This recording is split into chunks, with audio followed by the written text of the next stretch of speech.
I'd like to call the meeting of the House Tourism and Economic and Recreational Development Committee to order. Dan, would you please take the roll? Yes. Representative Daley. Present. Representative Bellman. Representative Brennan. Designation. Representative Sepita Freites. She is Here, online. remote. There she is. Representative Serrato. Here. Representative Cerisi. Designation. Representative Krajewski. Representative O'Mara. Representative Powell. Representative Probst. Representative Prokopiak.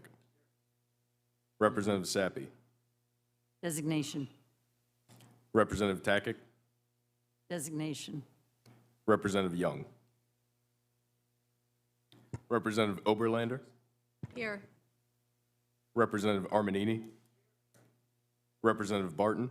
Here. Representative Cook. Designation. Representative Flick. Here. Representative Hogan. Designation. Representative Jones. Here. Representative Rader. Representative Smith. Representative Twardzik. Good morning, here. Representative Wentling. Designation. A quorum is present. Thank you. And I just want to remind everyone that this meeting is being recorded, and if you have a moment to silence your phones, that's probably a really good idea. Let's see. So is there a motion to consider House Resolution 411?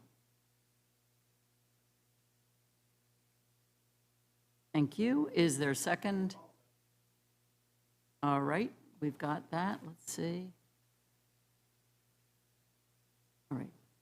So, Josh, would you please explain the resolution 411? House Resolution 411 designates the month of July 2024 as Parks and Recreation Month in Pennsylvania. Thank you. On the bill, is there any discussion of the resolution?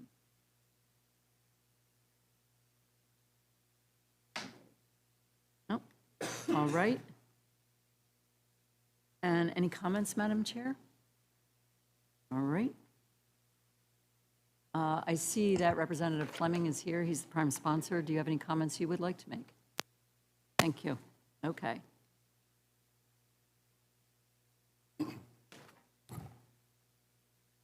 Thank you, Chairwoman Daley, and thank you, Chairwoman Oberlander, for considering House Resolution 411 today.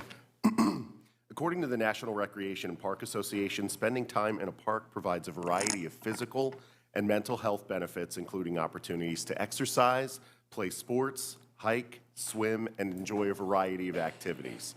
Doing an activity or simply strolling in nature's calm serenity also increases cognitive performance and well-being by alleviating illnesses like depression, attention deficit disorders, and Alzheimer's disease, and more. And like some of you, I had experience in local government prior to joining the General Assembly, and this really had an impact on my community because during some lean financial times, we decided to disinvest in recreation, and we quickly reversed course because we found that that's not what our residents wanted. We engaged in a sustainable Susquehanna 2030 plan where we surveyed the community and put together a task force of community leaders and members, and recreation was the #1 thing that they wanted out of their township. So we have done our best locally to provide that, and so even aside from the state parks, and DCNR does an exceptional job, and Secretary Dunn does an exceptional job managing the state parks and providing that recreation, this really helps on the local level as well. So I would appreciate an affirmative vote for House Resolution 411, and I thank you so much for giving me the opportunity to speak about this today. Thank you, Madam Chair. Thank you, Representative. So no further discussion. I'm going to call the roll, but I want to ask first if there are any negative votes on the resolution. Seeing none, House Resolution 411 is reported from the House Tourism and Economic and Recreational Development Committee. you all. All righty. We'll move on to the next piece of legislation, which is House Resolution 417. Do we have a motion to consider? Regina Young, thank you very much. And do we have a second? Or Probst. So Representative Probst is seconding. Thank you. Josh, will you please explain the resolution? House Resolution 417 designates June 8th, 2024 as Marian Anderson Day in Pennsylvania. Thank you. I will be offering Amendment A04498 to this resolution, and I'd ask Josh if you could please explain the amendment. Sure. Amendment A04498 just adds a whereas clause stating that the Philadelphia Orchestra is rededicating Verizon Hall to the Marian Anderson Hall this on June 8th, which is 85 years after Marian Anderson was denied access to Constitution Hall because of her race. Thank you. Representative Young, do you have any words to say about the resolution? Or about the amendment, actually, we're still on the amendment. The only thing that I would add is that I think it's timely, and thank you for offering the amendment. Thank you. Thank you. Does anyone have any?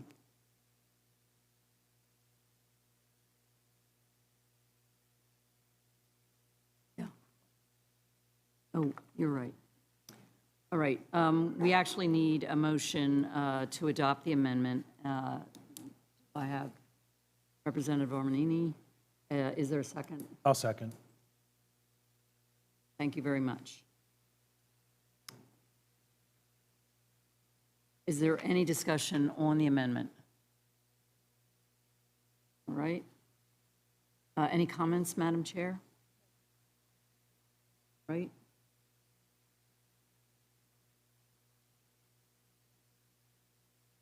So are there any negative votes on the amendment?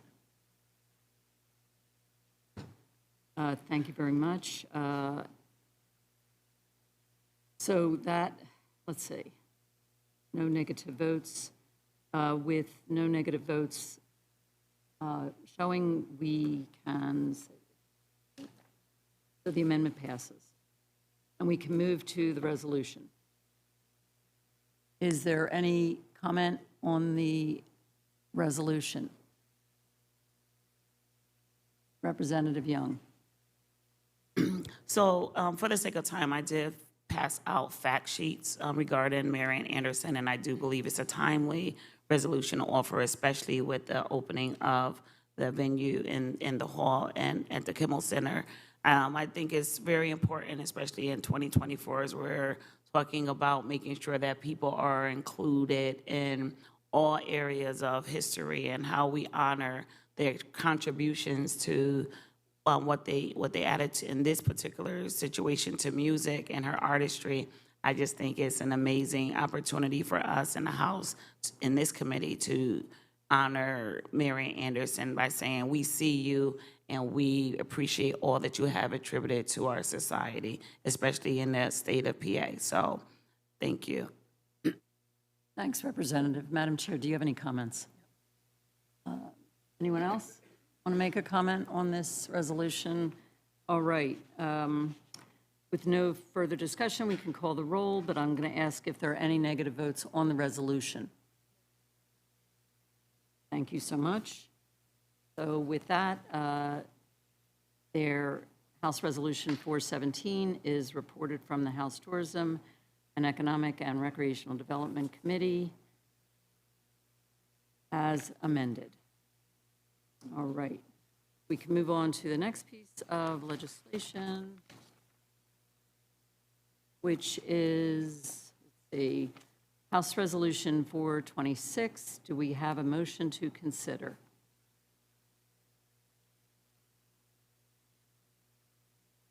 Probst. Thank you, Representative Probst. Barton, thank you, Representative Barton, for seconding. And Josh, would you please explain the resolution 426? House Resolution 426 designates the week of July 15th through July 24th, 2024 as Butler County Can-Am Games Week in Pennsylvania. Great, thank you. Is there any discussion of the resolution? Seeing none, I'll ask Madam Chair, do you have any comments? I do not. No further discussion, we'll call the roll, and first ask if there are any negative votes on the resolution. Thank you. And we are all on board with this also on the Democratic side, so hearing no negative votes, House Resolution 359 is reported from the House Tourism and Economic and Recreational Development Committee. Thank you so much. And we will now move on to the next piece of legislation, which is House Resolution 429. Do we have a motion to consider this resolution?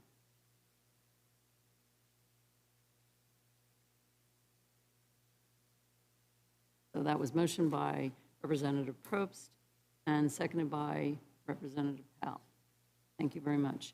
Josh, please explain the resolution. House Resolution 429 designates the week of June 2nd through June 8th, 2024 as Chesapeake Bay Awareness Week in Pennsylvania. Right. On that bill, is there any discussion of the resolution? Nope. All right, with no further discussion, oh, actually, I didn't ask Madam Chair. Do you have any comments? I do. Okay, thank you. With no further discussion, we'll call the roll. Are there any negative votes on the resolution? Nope. Seeing none, that means that it has now passed through the House. Hearing none, House Resolution 429 is reported from the House Tourism and Economic and Recreational Development Committee. And thank you very much. And we can move on to the next piece of legislation, which is House Resolution 431. Do we have a motion to consider? Representative Young? Is there a second? Representative Serrato? Josh, please explain the resolution. House Resolution 431 recognizes November 5th, 2024 as Jason Kelsey's birthday and December 13th, 2024 as Fletcher Cox's birthday. Right. I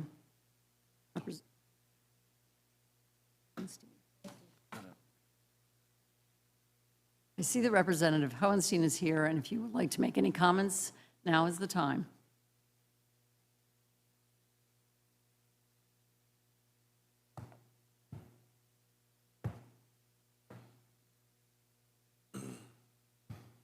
Thank you, Chair Daley, and thank you, Chair Oberlander, for bringing this resolution up. I am a representative from Philadelphia, so this resolution does honor the legacy of two recently retired Philadelphia Eagles players, Fletcher Cox and Jason Kelsey, for their impacts not just on the field, but more importantly, in the community. And Fletcher Cox was a disruptive force on the defensive line for the Eagles for 12 years. He earned a Pro Bowl nomination. He played in 6 Pro Bowls, and he was also on the All-Decade team for the 2010s. And Jason Kelsey was essentially the counterpart to Fletcher. For all those years, he anchored the offensive line and was Eagles captain and went to 6 first-team Pro Bowls. And then, of course, both of them were players for the Super Bowl championship in 2018 that the Eagles won. Can't quite remember who they beat because history doesn't remember the losers. But again, for this resolution, the most important thing is that these are two men who have given to the community. Fletcher Cox has, and Kelsey and a lot of their teammates have regularly participated in the Eagles Autism Foundation, and raised in one day over $450,000 for that organization. Cox is always at teammates' charity events. He specifically gave $10,000 worth of books for children for their reading, and also has consistently supported the Philadelphia Police Foundation. And Kelsey started the Be Philly Foundation in 2022, which is dedicated to something that's really important for us in Philly, making sure that our kids are supported with innovative and impactful programs all throughout the city. So many of you know Philly can be a tough place to play. It can be a tough place to represent. But that's really only the case if you don't put your heart and soul into the work that you do. And these two men embody that. And that's why I think we should be honoring them. I'll also make a note. It's not just Philly. This is really something for Pennsylvania as a whole. I represent Frankfurt, which is the Philadelphia neighborhood that is the home of the first NFL champion in Pennsylvania, the Frankfurt Yellow Jackets. And then we also have had the Pottsville Maroons, the Pittsburgh Steelers, of course, over the years, and the Eagles.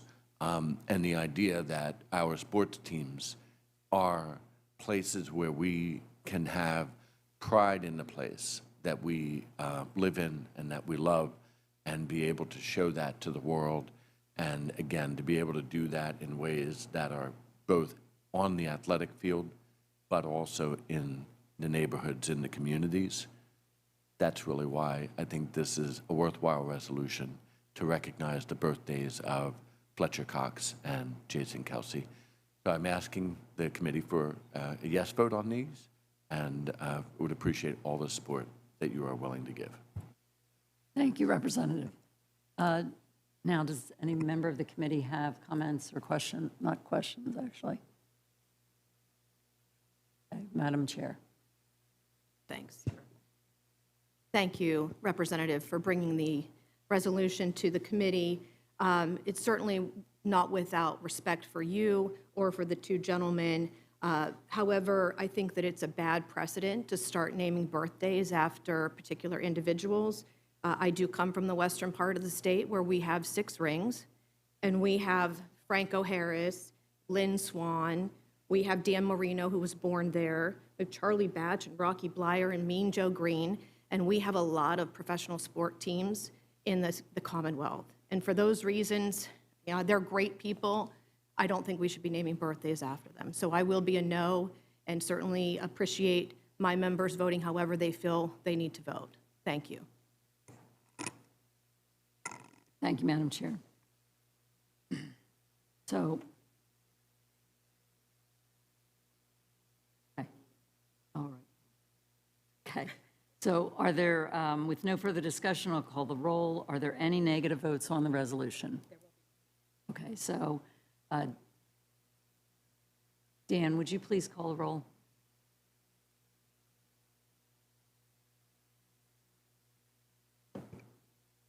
Thank you.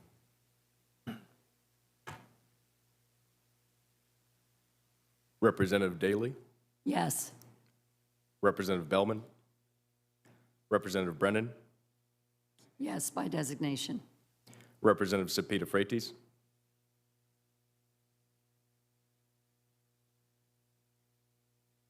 she might be AFK. Yes, yes. There she is.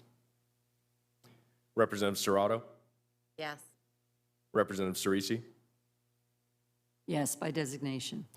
Representative Krajewski, Representative O'Mara, Yes. Representative Powell, Representative Probst, Representative Prokopiak, Representative Sappi, Representative Takic,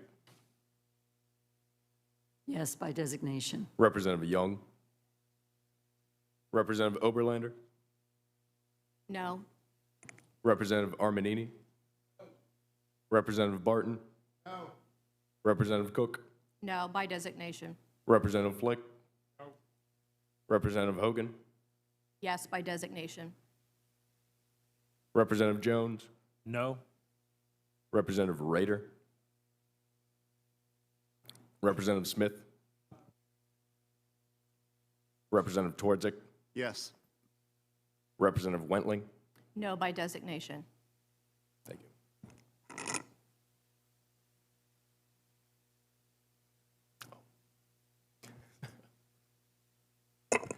Oh, that is, Just, the bill passes. the bill passes. Thank you. Thank you. All right. And now we can move on to the next piece of legislation, but I also want to let you know that Representative Sappi has joined us. And so the next piece of legislation is House Resolution 435. Is there a motion to consider that? Representative Powell and Representative Young, you can be the second. Thank you. Josh, please explain the resolution. House Resolution 435 recognizes May 10th through May 19th, 2024 as Go Public Garden Days in Pennsylvania. Thank you. Representative Sappi, do you have anything you would like to speak about? Thank you, Madam Chair. This is something that we do each year to recognize the many contributions of our public gardens in Pennsylvania. I come from southeastern Pennsylvania, where we have Longwood Gardens in my district, but we have the public gardens of the world in the Philadelphia area, as well as the western part of the state. We have many, many institutions, and they are institutions that promote education of horticulture and the many different career paths that are associated with public gardens. We've had a lot of wonderful interaction with the Department of Agriculture, and we also have to acknowledge the tremendous amount of tourism dollars and economic development that these institutions bring to the Commonwealth. So it's an exciting thing to recognize every year. So thank you. Thank you, Representative. On the bill, is there any discussion of this resolution? Seeing none, Madam Chair, do you have any comments? No. All right.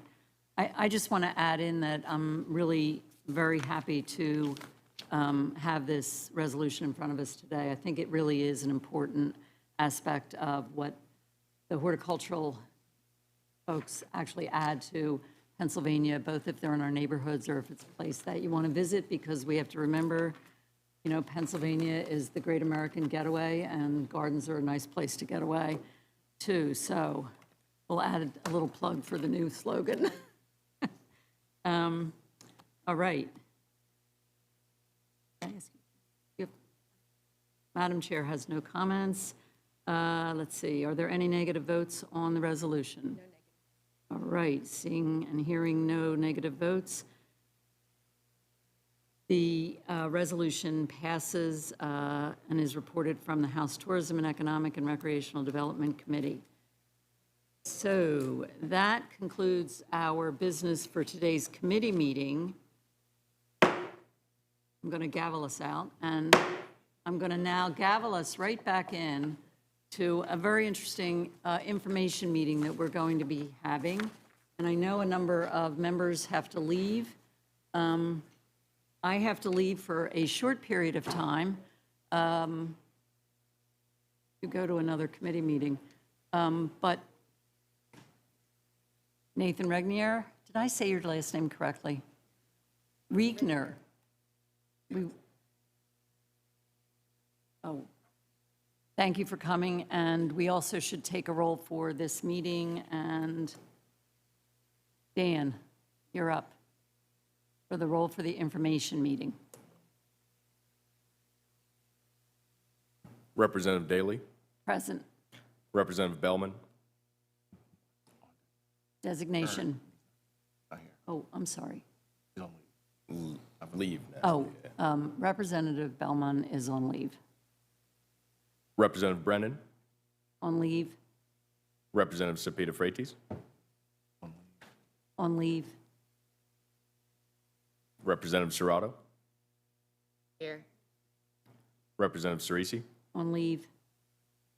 Representative Krajewski? On leave. Representative O'Mara? Here.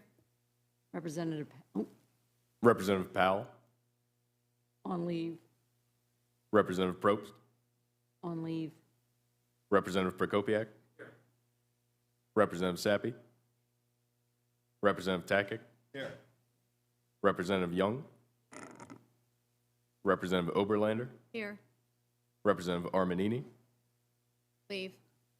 Representative Barton, Representative Cook, Leave. Representative Flick, Representative Hogan, Leave. Representative Jones, Here. Representative Rader, Representative Smith, Representative Twardzik, Leave. Representative Wentling. Leave. A quorum is present. I am leaving, but I am coming back, so.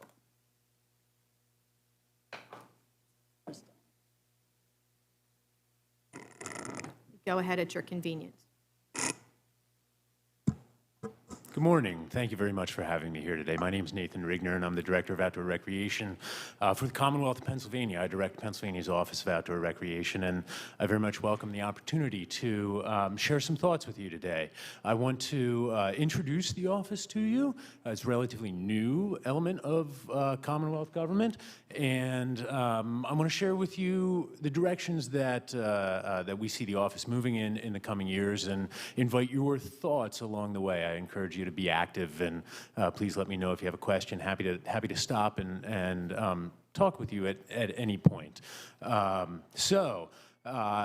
Last August 31st in Confluence, Pennsylvania, Governor Shapiro established Pennsylvania's Office of Outdoor Recreation. At the time, we were the 19th Office of Outdoor Recreation in the United States. And the best way I can help you think about what the office is that we typically think of outdoor recreation as a nice, maybe Saturday afternoon in a park or on a trail with our friends and family, and outdoor recreation is that. Outdoor recreation is also an industry in the Commonwealth. $17 billion contributed to our gross domestic product in 2022, and it is a driver of our economy, an element in our economic competitiveness strategy. And so that's the direction the office moves in. When we talk about the Office of Outdoor Recreation, we talk about it in terms of being Pennsylvania's Office of Outdoor Recreation. It belongs to the people of the Commonwealth, and it is a whole of government effort. It is brought to you by DCNR. It is a service of the Department of Conservation and Natural Resources in cooperation with the Department of Community and Economic Development. DCED has been with us right along the way, and the office really is a joint project of our two departments working together. And if it's Pennsylvania's office brought to you by DCNR in cooperation with DCED, it features special guests from Department of Health, Labor and Industry, PennDOT, Arts Council, Historic and Museum Commission, Game Commission, Fish and Boat Commission. In other words, we are all together in on this. Outdoor recreation involves many agencies, commissions within the government, and it's a major mission of the office is to tie them together. We've been charged with a mission to unite, grow, and strengthen Pennsylvania's outdoor economy. When we talk about our outdoor economy, we think about it in three components. Our outdoor industry, we'll discuss more about that in a little bit. The contribution, and then the second part is the contribution of outdoor recreation to broad-based community and economic development. And that typically operates through quality of life and the role quality of life plays in youth and workforce, retention, business attraction, et cetera. And so if there's these two value-generating components of our outdoor economy, the outdoor industry, and its contribution to economic development, there's also a substantial cost savings component to our outdoor economy. One element of that cost savings is the cost savings of green infrastructure over gray infrastructure, to the extent that outdoor recreation infrastructure, trails and greenways, high-quality rivers provide us with green infrastructure that can lead to cost savings in terms of temperature regulation, stormwater management, air and water purification, et cetera, in comparison to the gray infrastructure we would need to provide those services. In addition to that infrastructure savings, there's significant public health savings associated with active outdoor economies and the active lifestyles that come along with outdoor recreation. And here we typically think first of, I think, the physical health benefits of leading an active lifestyle, cardiovascular health, strong muscles and bones, and the way that health leads to reductions in chronic diseases. I think ever more we are recognizing the mental health, both individual and community mental health benefits of outdoor recreation. And there's a third real, I can't help but think of it as public health. The way that we connect as communities in outdoor recreation spaces. A joke I make when I'm giving talks, when I walk down a trail, other hikers say hi to me and I say hi back to them. When I'm riding my bike on a forest road, I wave at drivers and drivers wave back at me. And the joke is then when I walk down State Street in Harrisburg, nobody's saying hello to me on the sidewalk, and it's not a wave that drivers are giving me when I'm riding my bike. Thank you for the laughs. And I think anybody who's been on a trail, anybody who's been on a park has had this experience, this connection, the neighborly love that comes along with participating in outdoor recreation and being in these places together. And I think that is a real and rare benefit that outdoor recreation can offer, connected to the health and prosperity of our communities. So what are the primary powers or primary tools of the office? I like to say we are a phone book organization, not a wallet organization. The office is not really a budget-bearing office. We are not in the game of grants or funding. We are in the game of connection and convening and liaison. We're in the game of innovation, of expertise, of policy analysis. So the office is a hub and a convener. The office is an entity to tie together all of the parts of state government involved in outdoor-based economic development, and importantly, tying our outdoor businesses and our economic development entities in the Commonwealth to our government to advance our outdoor economy. So that is who we are. Let's see what's up next, eh? All right. Back at the beginning of the year, we released the conclusions report that follows up on a year-long stakeholder engagement process to figure out what the scope, mission, and priorities of the office are, to lay out our strategic focus for the future, and come up with a list of potential action items well longer than the office is going to be able to accomplish in the coming years. The QR code on this screen will take you to a link to the document that we circulated earlier. It's also available on the DCNR webpage, and we'll make sure the committee has a link to that moving forward. So I encourage you to review this document, particularly the action items in the second half of the document. And if there are things in there that you find of particular interest, please put your thumb on the scale and let us know that you see potential in that work.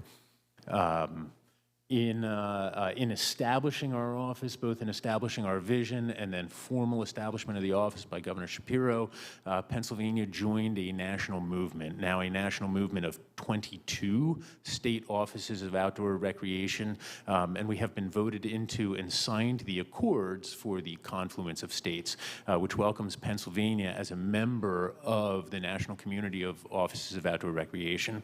It's important to note that Pennsylvania is the largest state by population and economy to have taken this bold and transformative step. And it's my sense that both Washington, D.C. and the community of those of us interested in outdoor economic development are looking very much at our actions here in Pennsylvania.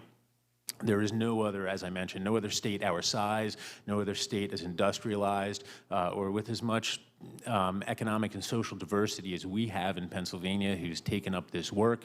And I think we've got a real opportunity to be national leaders, both providing examples of best practices and contributing our thought to the national movement. So we should feel good. I think we should feel good about ourselves and the place Pennsylvania is taking in this movement.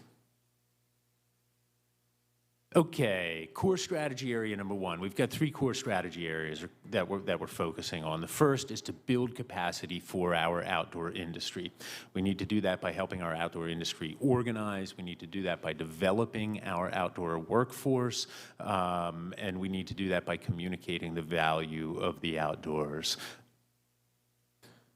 So to measure our outdoor industry, we use economic data provided by the U.S. Bureau of Economic Analysis, which is a bureau inside the Federal Department of Commerce. This is a bureau charged with quantifying industry in the United States. While I imagine you get a lot of economic impact numbers crossing your desks, most of those are focused on an industry.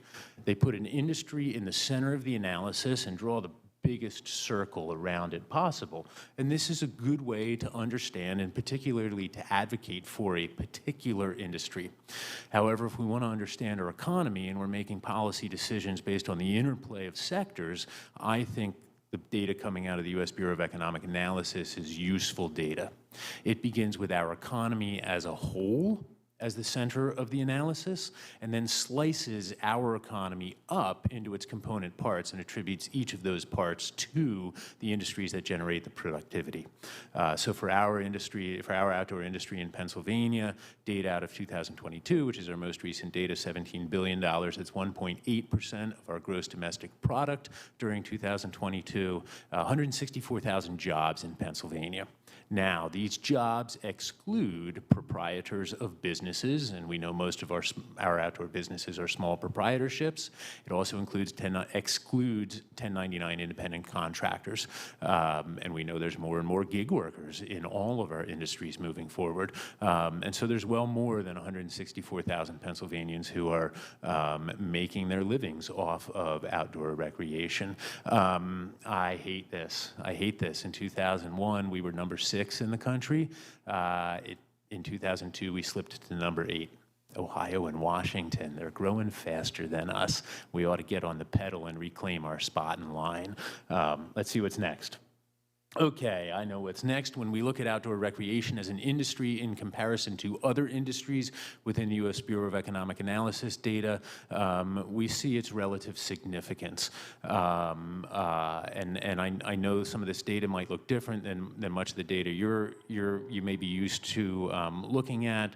I don't want to make any bigger is better arguments with any of this data. I do want to encourage us to think about some of these other industries that are on this list, the way we talk about them, the way we think about them, the way communities tell their stories about being based on and around these industries, the way we support them in government.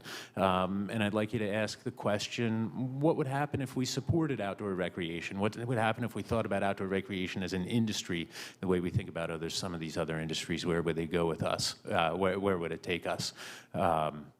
And as we think about the outdoor industry, I'll draw your attention to the table on the right to look inside of the outdoor industry and all of the components that are involved in it.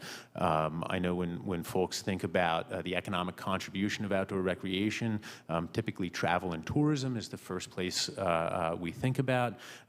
What is interesting to me within this data is the prominence of retail, of manufacturing, also the presence of professional services, educational services, et cetera, contributing to the size and impact of our outdoor industry. Okay, so if the first priority area we're working on is organizing our outdoor industry, the second priority area we are focused on is increasing our capacity to use outdoor recreation for community and economic development. And here there's a top-down and a bottom-up sort of approach it from both directions method that we're using. Some of you may remember the U.S. Economic Development Administration's Build Back Better Regional Challenge. This was a large federal funding opportunity that came down the pike following the pandemic, and the Pennsylvania Wilds were quite successful, although not ultimately fully successful in this process. Pennsylvania Wilds, of several hundred applications put into EDA for the Regional Build Back Better Challenge, made it to the final round with the only rural recreation-based economic development proposal out there. In the feedback they were given, one of the pieces of feedback in there was, hey, Pennsylvania Wilds, you're not creating enough jobs with your with this project. To which the Wilds responded, hey, we have 3 jobs for every 2 people in the Wilds. It's not jobs we need up here, it's more people living in the Pennsylvania Wilds that we need. And it's outdoor recreation-based economic development that is going to help attract people. We don't need mills and factories with hundreds of jobs. We need many small businesses that are embedded in our communities. And so this story of the feedback provided by the Economic Development Administration and its mismatch with our needs in the Commonwealth tells me that the way policy and funding is being formulated in DC around outdoor economic development is it keeps score for a game that's different than the one we need to play in Pennsylvania. And I'm sure this takes place to some extent between Harrisburg and Pennsylvania communities as well. So the office here is working to steer policy and funding in ways that are relevant downstream at the same time as we bulk up our local and regional capacity to take advantage of that policy and funding. We in Pennsylvania have no shortage of energy, of inspiration, of committed community members. What we do have a shortage of is grant writers and project managers, particularly in some of our smaller communities. And I have colleagues I know here in Harrisburg who have funding that they would very much like to spend in small communities on recreation development projects, and would very much welcome those communities being able to demonstrate their ability to effectively implement and manage projects, particularly larger projects. And so at the same time as we're trying to steer policy and funding for downstream relevance, we also want to get capacity into the hands of our municipal, county, and regional economic development structures so they can take advantage of these opportunities. Yes. We do this in what we used to call a 3-step process. We no longer call it a 3-step process because a 3-step process suggests you do step 1, you do step 2, you do step 3, you congratulate yourself, and you go home. And that's not what this work is about. We now call it a 3-part approach. So this 3-part approach to outdoor economic development, it begins with conservation and stewardship of our natural resources and development of recreational assets, keeping our forests and our rivers, our mountains and our valleys in good shape, and providing access to them with trails and trailheads, boat launches, visitor facilities, and not just hard infrastructure, but information and services to help people visit and use these places.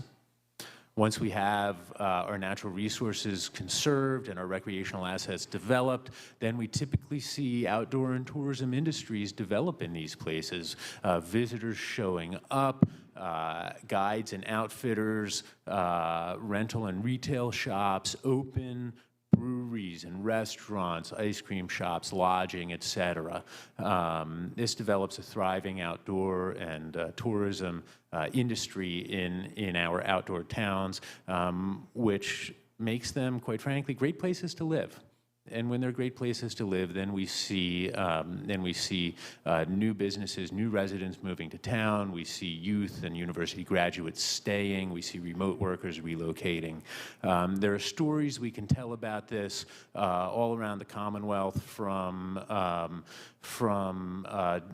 management of the Lehigh and Delaware Rivers, development of the DNL Trail, and Hearst Publications enthusiast group deciding to locate in Easton rather than Manhattan, or development of the Great Allegheny Passage, leading to a thriving tourism industry in Connellsville, Pennsylvania, which just last year announced 60,000 square feet of regional medical facilities and 46 new houses being built in town.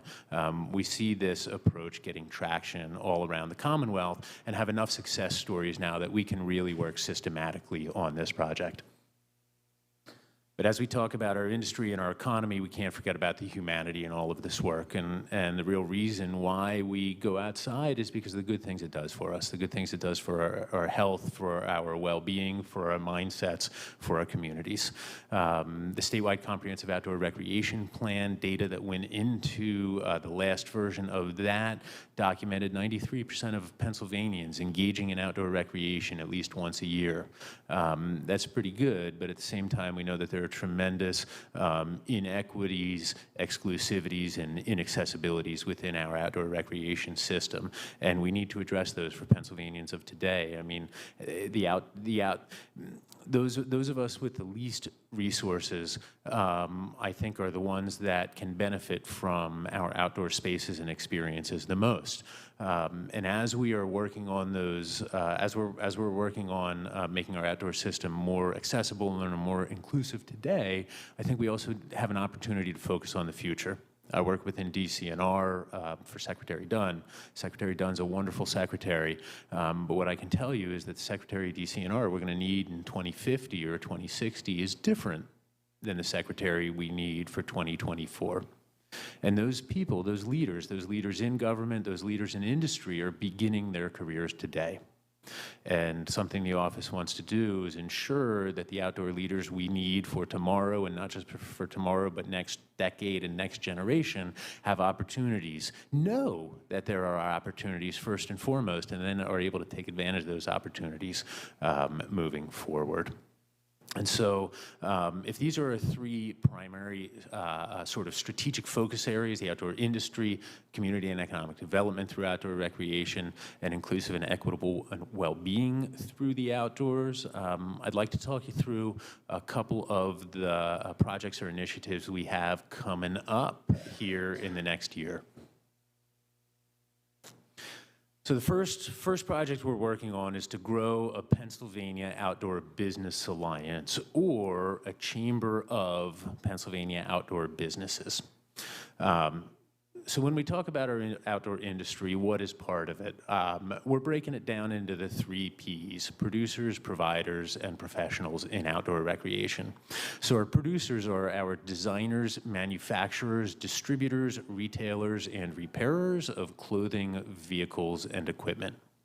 And I got to tell you, once you start peeling back the onion, we have more businesses in this production sector than I think any of us realize. From low-water jet boats that are used by both recreationists and emergency responders, to a liner RV manufacturer in Southwest Pennsylvania, Purple Lizard Maps, Nittany Mountain Works, Organic Climbing, the Zippo brand, Dick's Sporting Goods and their public lands stores. We've got a thriving sector. REI's East Coast Distribution Center in Bedford in this producers bucket. Along with the producers, we've got our providers of outdoor recreation experiences, our ski areas and mountain lodges, guides, outfitters, rental shops, liveries, those doing education and training in the outdoor sector, and here a very strong overlap with the tourism industry, connecting in the food, beverage, lodging providers, catering to outdoor recreationists who are located in outdoor recreation settings. And these, our producers and our providers are maybe the more visible components of our outdoor industry, but certainly our highest value by wage. And I think in terms of being a offering attractive career opportunities to retain Pennsylvanians, our professionals working in outdoor recreation, our trail and park planners, designers, and builders, our creatives working in this sector. We've got a number of photographers, journalists, videographers, content creators working in the outdoor sector, and we also have classic white-collar professionals. I know from my interactions with the ski industry and other industries in Pennsylvania, there are attorneys and accountants focusing exclusively on outdoor businesses. We have some top-shelf consultants working out of Pennsylvania. So this is our outdoor industry as it exists today.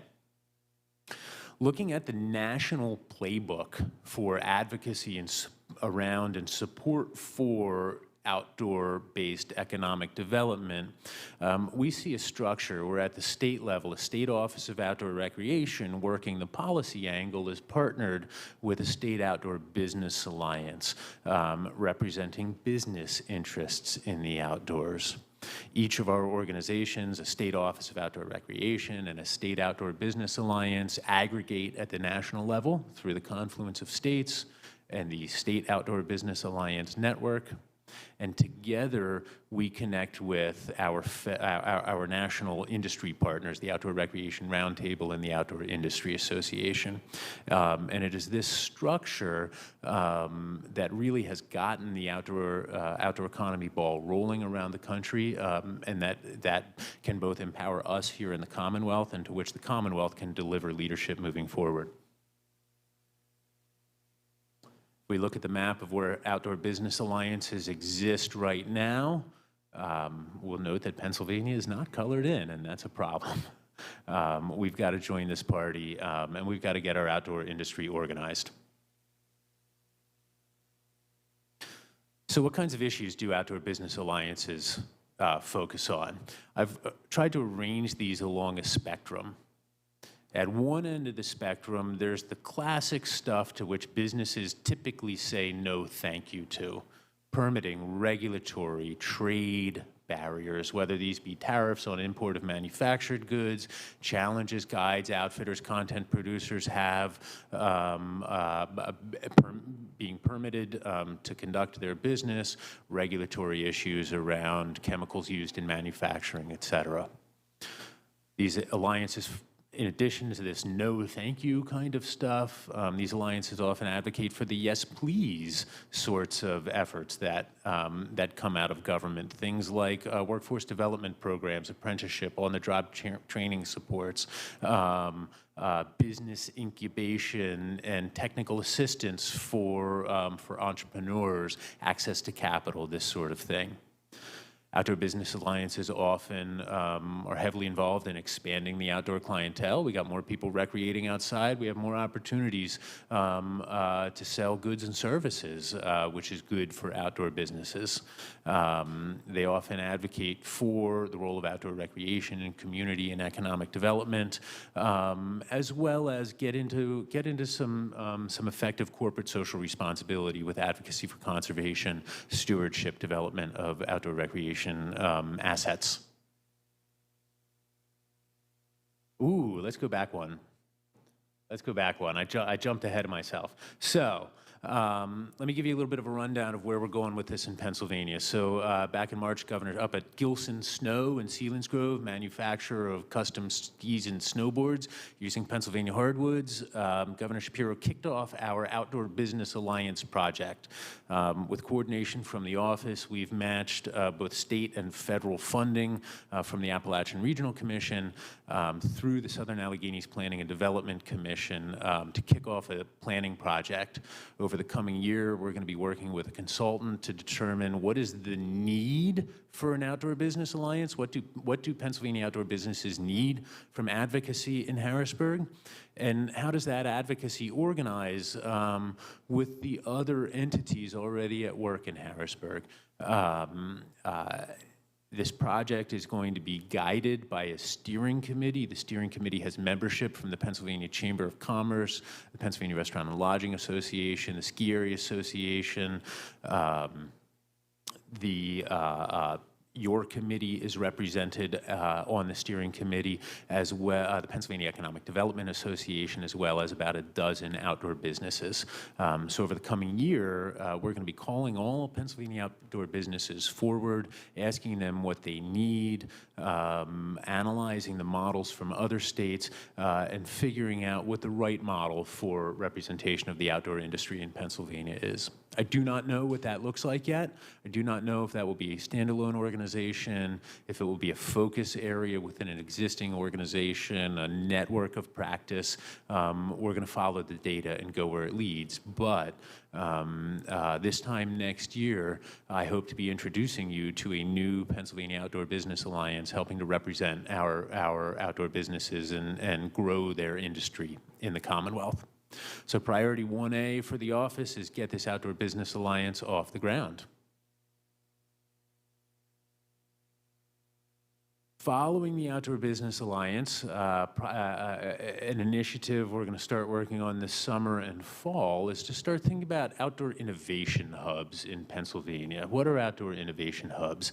We know that a lot of resources are available for innovation and innovation hubs from the federal government, particularly from the U.S. Economic Development Administration. Governor Shapiro's economic development strategy focuses very much on innovation, innovate to win, and cluster-based economic development initiatives. And I think outdoor innovation hubs have potential for some great impact, particularly in rural Pennsylvania. Some of you may know about Rocklytics and their organization. Let's do a find and replace for rock with outdoor recreation. What would a Rocklytics for outdoor recreation in Pennsylvania look like? There's another model that I see in the Commonwealth, Factory LLC. Some of you might know about Factory LLC in Bethlehem, Pennsylvania. They're a food and personal care product growth accelerator. You have a small or regional food product business like Honey Stinger, an outdoor nutrition product, and you want to grow. Factory LLC will bring you into their system. They will scale up production. They will help you with packaging and marketing. They will train you as a business owner in how to operate a larger business. Then they will spin you off, retaining their equity stake, of course, and help your business grow and move from a regional to a national brand. This is a kind of an innovation hub. What would that for the outdoor sector look like? Michigan has two, of which I am very jealous. One is called Isaac. It is an advanced sewing facility, so soft goods, clothing, shoes, bags, accessories. Michigan has a number of startup soft good manufacturers, like our very own Nittany Mountain Works and Organic Climbing up in Phillipsburg. These soft goods, the brand owners, the Isaac model, the brand owners retain ownership of their brands. The brands join a co-op. The co-op gives them access to streamlined supply chains, bringing in high-tech fibers and fabrics, gives them access to AI-powered sewing machines, whatever they are, and to cooperative marketing and distribution out the back end. And in doing so, these soft good manufacturers are able to both reduce their production costs and increase the quality of their product while accessing larger markets and reinforcing each other. This is an outdoor innovation hub in Michigan. The other one that Michigan has that I'm very jealous of is up in Marquette. There are hundreds of miles of state-owned summer and winter motorized recreation trails. The state installed electric charging stations, high-quality cell phone coverage, and a fancy new public trailhead and event space. Next door, and in coordination, a private developer built what we're seeing a rendition of on the screen, a live-work facility, so that as the Michigan motor industry electrifies ATVs and motorcycles and snowmobiles, those manufacturers and product developers can do their work in the live workspace. They can take their prototypes out on the trails. They can pipe diagnostics back along the cell coverage.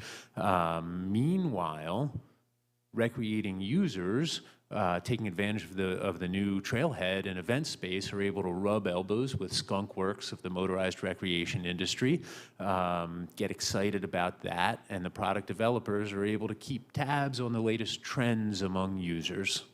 This is an outdoor innovation hub. What we're going to start figuring out over the coming year is, what does an outdoor innovation hub for Pennsylvania look like? It was after skiing one day in the foggy goggle out at Seven Springs, talking to a colleague, we had the revelation that AccuWeather is an outdoor business. The weather is not indoors, and they indeed sell business-to-business products, specialty forecasts to other outdoor businesses that those businesses use to make operational decisions.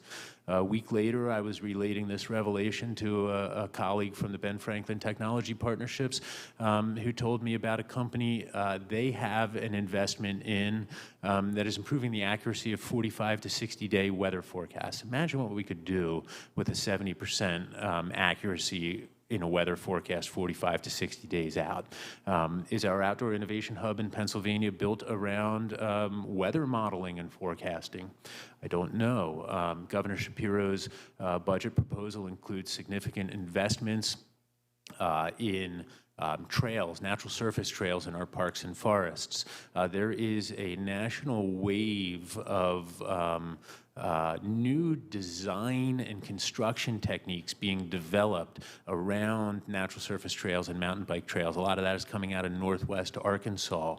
As our Commonwealth invests in more trails, is a trail design and building hub our outdoor innovation hub for the future? I don't know. We're going to work on this question, and a year or two from now, I hope that we're turning over some soil, breaking ground on outdoor innovation hubs in Pennsylvania, and we'll very much look for your input on that as we move forward. The two other kind of over-the-horizon efforts that I want to mention to you right now, the first of which includes an outdoor equity fund. About 4 or 5 years ago, New Mexico was the first state to establish an outdoor equity fund. This fund was very much directed at the Navajo Nation in New Mexico, which makes a lot of sense for them. That's where a lot of their equity interests are focused. And the fund was directed at both enhancing outdoor recreation on the nation and getting more members of the Navajo Nation involved in businesses and community services around outdoor recreation. There are rumblings down in Washington, D.C. about creating a federal funding source to be allocated to states that have outdoor equity funds in place, and I think it's time to start thinking about what an outdoor equity fund, or many of these are now being built as outdoor opportunity funds. I think it behooves us to get our vessel in place before any federal funding opportunities are created, so that we're able to bring those resources home when they become available. So this is something that's out over the horizon for us, and we're actively tracking and building thought around. The other element that is out over the horizon and has to do with that point number 2 that I mentioned earlier, the top-down and the bottom-up approach.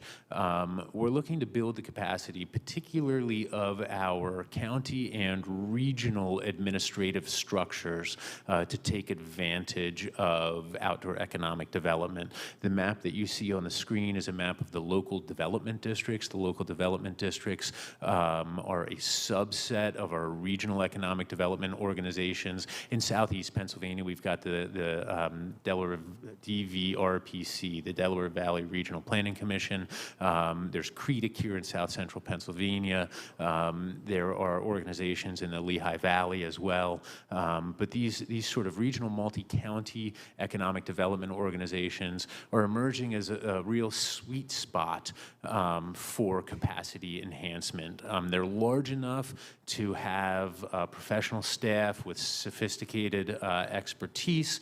They're close enough to the ground to have real local relationships and not be sort of the other coming in from the outside. And so the office is going to be focusing heavily on our local development districts, on county and regional trail authorities, recreation authorities, et cetera, looking to build the capacity, staff capacity, professional knowledge, administrative relationships, et cetera, with these regional entities. As we go about this work, particularly as a small office, last summer we graduated from the cubicle of outdoor recreation to the Office of Outdoor Recreation. And thank you, Paul, Representative Takak. And we are right now hiring 2 staff to join me in the office, an outreach and engagement manager and a deputy director. As we work, sometimes this is what it feels like the work is, but in reality, I know this is what we're doing. So thank you for a moment to share these thoughts, or a couple of moments to share these thoughts with you. I think we've got about 5 minutes left or so, and I'd love to hear any questions that you have, and particularly interest you might have in talking in the future. Well, thank you.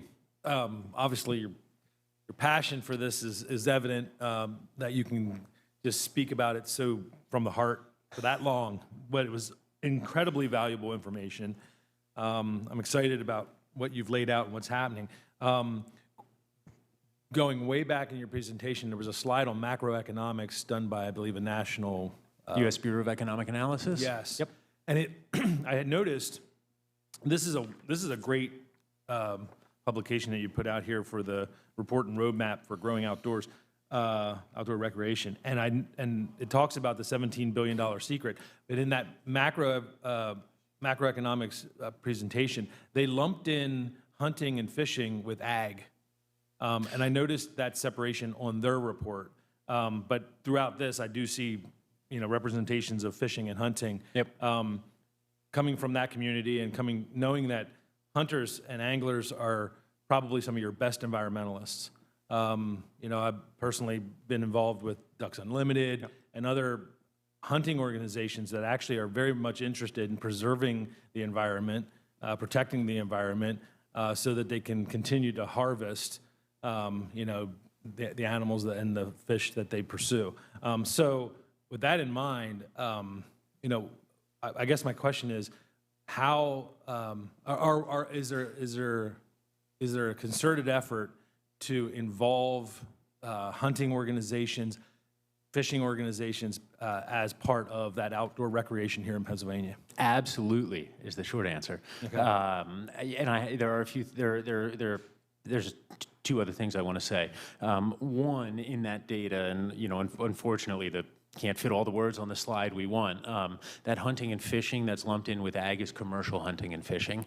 So we can think of that as, commercial fisheries like we would have on up on Lake Erie. I know we have some goldfish farms here in Pennsylvania, game farms, that kind of thing. In other states where commercial hunting, like places like Alaska, is more relevant, it would be that the recreational components of hunting in the data are pulled out and lumped into outdoor recreation. Hunting and fishing are very squarely outdoor recreation. They're important seasonal and geographic elements of our outdoor recreation system, and working together with Game Commission and Fish and Boat Commission to try and grow participation in those activities. Yeah, I saw they were on the list. Appreciation of the economic involvement, impact. so that's wonderful.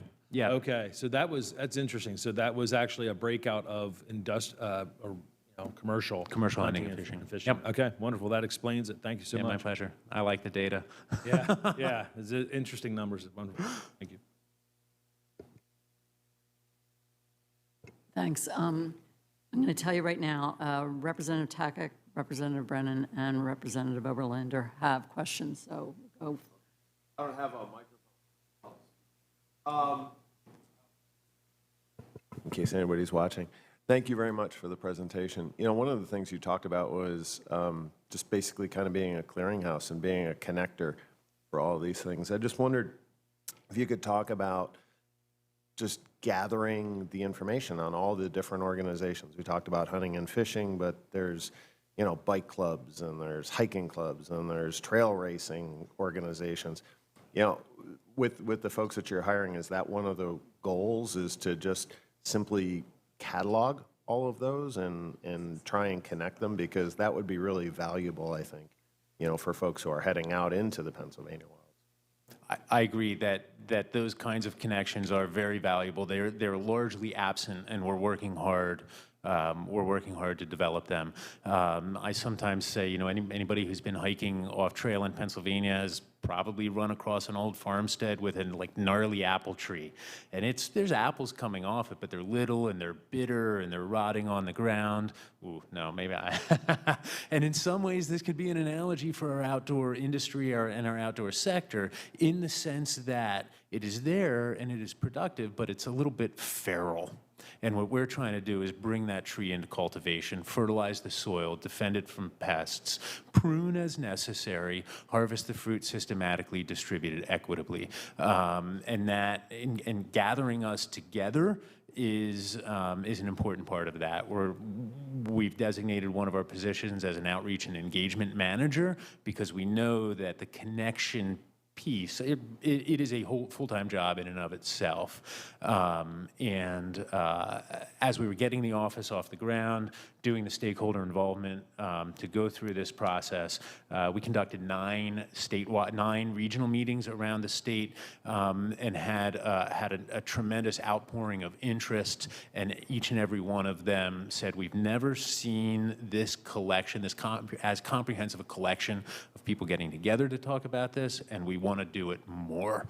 And so, yeah, we are leaning into that effort with businesses systematically through the Outdoor Business Alliance project, for the sector as a whole, with our focus on outreach and engagement.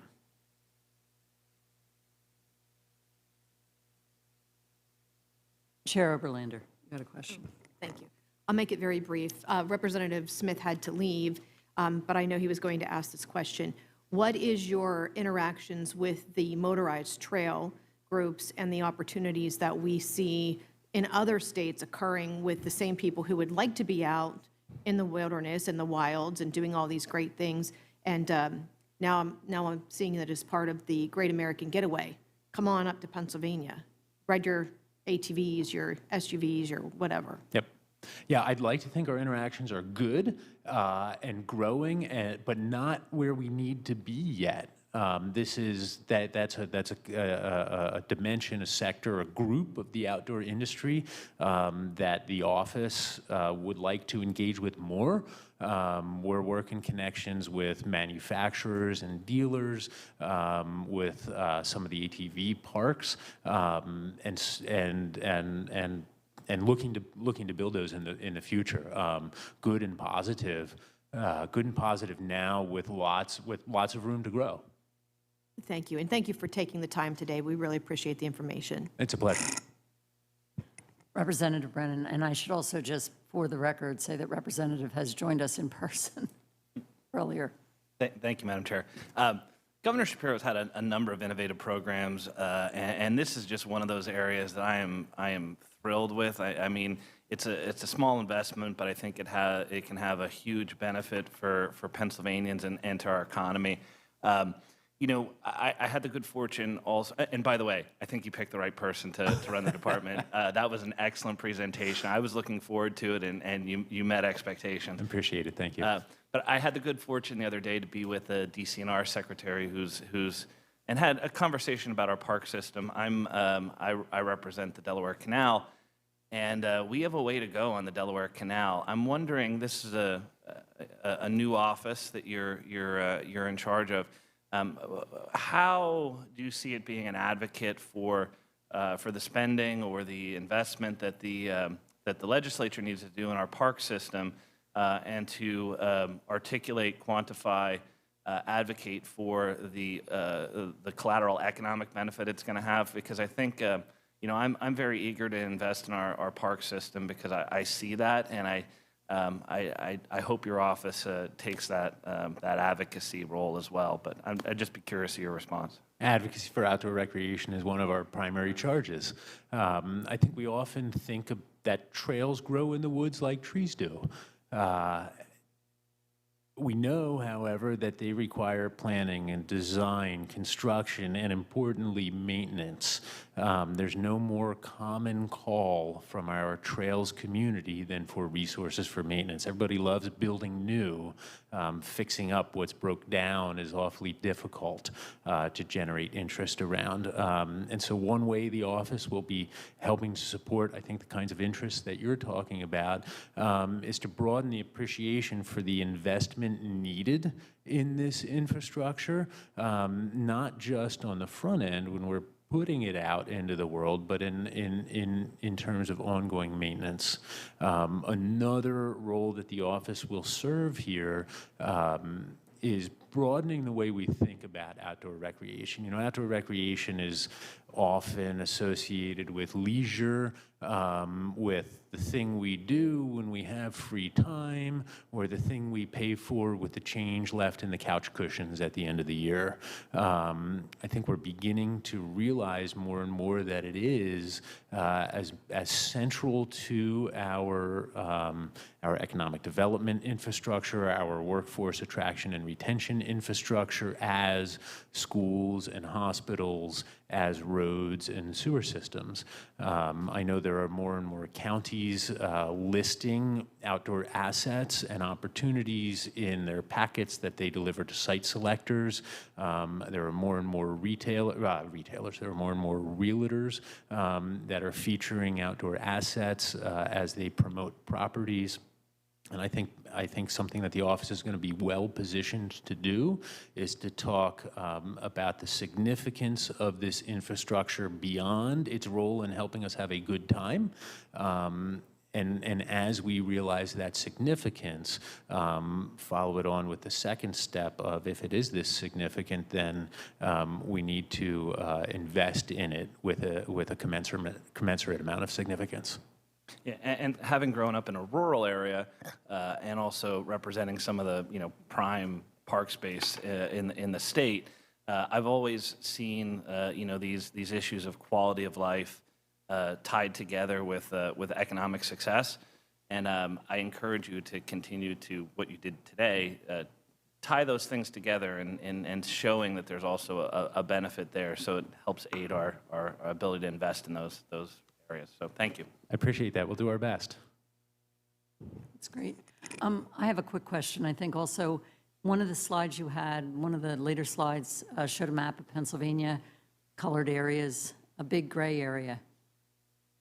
And I was just curious about that big gray area. In southeast Pennsylvania? Yes. Yeah, I got to get a better map. So this is a map of our local development districts, and our local development districts are closely connected to the Appalachian region, the Appalachian Regional Commission's territory, the 52 counties that are in Appalachia. There are similar entities to these in southeast Pennsylvania. They just don't show up on this map. This is the third time I've responded to a question about that, and so I appreciate the signal. And it's. These entities, these local development districts are really uniquely positioned. They are joint entities of DCED and PennDOT, so they are both economic development and rural planning organizations. They have a designated role in the flow of funding from federal sources like ARC and EDA down to local levels through state coordinating programs.